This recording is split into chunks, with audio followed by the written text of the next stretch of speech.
10 aplikime nga të rinjt në Fier janë plotësuar sot gjatë panajirit të punës dhe aftësive 2025 mbajtur në qendër të qytetit. Përfaqësues të 50 bizneseve, kompanive dhe 10 shkollave e qendrave profesionale kanë ekspozuar aktivitetin e tyre prodhues dhe në shërbime, duke ofruar punësime dhe praktika të paguara profesionale. Në këtë panajir janë mbi 50 biznese që janë pjesë dhe po ofrojnë vendet e tyre të lira të punës, janë mbi 1800 vende të lira të shpallura që presin kandidat për të plotësuar.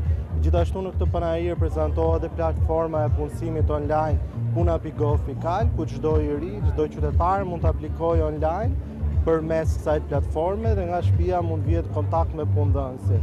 Për drejtorin e panajirit, Klevi Syka, Fieri është qark me shumë mundësi dhe kërkesa në tregun e punës. Bizneset ofrojnë një larmishmëri të vendeve të lira të punës, duke filluar nga vendet me arsim të lartë, që janë vende si ekonomisë, zhvillues të programeve IT, jurist, profesione të tjera të zyrës, gjithashtu dhe profesione me arsim të mesëm, ku mund përmendi profesione të kuzhinës, kuzhinier, pra janë ato profesione më të kërkuara. Panajiri i punës dhe aftësive 2025 ofroi kontakte të drejtë për drejta, ku u plotësuan 10 aplikime dhe mundësi punësimi, veçanërisht për grup moshën 16 deri në 22 vjeç, si të diplomuarit në shkencat e inxhinierisë së naftës, mekanike, të mjedisit dhe asaj ushqimore.